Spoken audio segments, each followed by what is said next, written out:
بسم اللہ الرحمن الرحیم۔ میڈیا ٹاک کے پروگرام کے ساتھ میں ہوں گلزار احمد طاہر۔ ناظرین، پاکستان کو مبارکباد، پاکستانی قوم کو مبارکباد، پاکستان سے باہر بیٹھے ہوئے پاکستانیوں کو مبارکباد کہ آج عالمی عدالت انصاف نے بھارتی جاسوس کلبھوشن جادیو کے حوالے سے اپنا فیصلہ سنا دیا ہے۔ اس فیصلے میں انہوں نے پاکستان کو یہ اختیار دیا ہے کہ وہ کلبھوشن جادیو کے پھانسی یعنی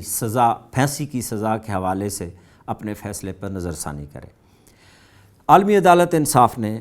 یہ بھارت کا یہ موقف بھی تسلیم کیا ہے کہ اس جاسوس تک کونسلر رسائی دی جائے اور یہ کونسلر رسائی ویانا کنونشن کے تحت دی جائے۔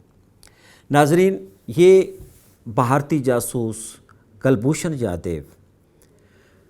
بلوچستان سے گرفتار ہوا اور اس کے بعد اس نے پاکستان کی خفیہ ایجنسیوں کو یہ بتایا کہ وہ بھارتی نیوی کا ایک آفیسر ہے، ایک حاضر سروس آفیسر ہے اور وہ را کے لیے کام کرتا ہے۔ اور اس نے یہ اپنے اعترافی بیان میں، اپنے اعترافی ویڈیو بیان میں اس بات کا بھی اعتراف کیا ہے کہ وہ پاکستان میں جتنی بھی دہشت گردیاں ہوتی رہی ہیں، خصوصاً بلوچستان میں اور کراچی میں، وہ ان میں ملوث رہا ہے۔ ناظرین، یہ بھارتی جاسوس جس کو کلبھوشن جادیو، جو بلکہ زبان زد عام ہے، بچے کو پتہ ہے کہ اس کا نام کلبھوشن جادیو ہے، یہ پاکستان میں بے شمار سرگرمیوں میں ملوث رہا ہے۔ ناظرین، یہاں پہ ایک بڑی دلچسپ بات یہ ہے کہ عالمی عدالت انصاف میں انڈیا گیا، بھارت وہاں گیا، جبکہ ان کو وہاں جانے کا کوئی اختیار نہیں تھا۔ اس کی وجہ یہ ہے کہ ویانا کنونشن جس کو وہ بنیاد بنا کے پاکستان کے خلاف وہ وہاں گیا ہے، یہ کوئی عام سی بات تھی۔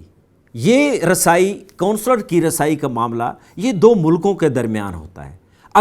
اور پھر مزے کی بات یہ ہے کہ جس ویڈیو میں وہ بھارتی جاسوس کلبھوشن یہ اعتراف کر رہا ہے کہ میں بھارتی بحریہ کا ملازم ہوں یا وہاں کا افسر ہوں، پھر اس نے یہ بھی اقرار کیا کہ میں را کے لیے کام کرتا ہوں اور بلوچستان میں بے شمار کارروائیوں میں میں ملوث ہوں، اور پاکستان میں کراچی اور خصوصاً دوسرے جو علاقے ہیں وہاں پہ میں بلوچستان میں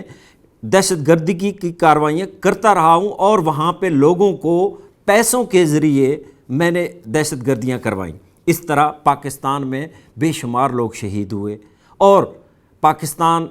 اس موقف پہ ڈٹا رہا اور آخرکار پاکستان کی فوجی عدالت نے اس کو سزائے موت سنائی۔ ان کی سزائے موت پہ پاکستانیوں نے سکھ کا سانس لیا، پاکستانیوں نے بہت زیادہ خوشی کا اظہار کیا، اور یہ بات خوشی کی تھی کہ جو آدمی پاکستان میں آ کے دہشت گردی کرے اور وہ بھی کسی ایجنڈے کے تحت آئے اور کرے تو پھر وہ کسی طرح بھی معافی کا حقدار نہیں ہے۔ ناظرین، پاکستان عالمی عدالتوں میں جاتا ہے تو وہاں پہ لیگل ٹیمیں بھیجی جاتی ہیں، ان کو کروڑوں روپے دیے جاتے ہیں کہ وہ پاکستان کا کیس جا کے لڑیں،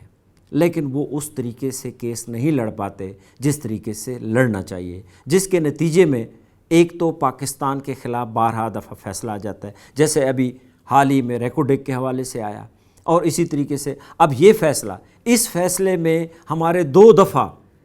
لیگل ٹیم تبدیل ہوئی، اور اس لیگل ٹیم پہ آپ سوچیں کہ کتنے پیسے خرچ ہوئے ہوں گے۔ تو پاکستان کو یہ بھی سوچنا چاہیے کہ اپنی لیگل ٹیم جو بھی کسی بھی عالمی فورم پہ بھیجے تو کم از کم اس کو پوری تیاری سے بھیجے تاکہ پاکستان کا پیسہ ضائع نہ ہو۔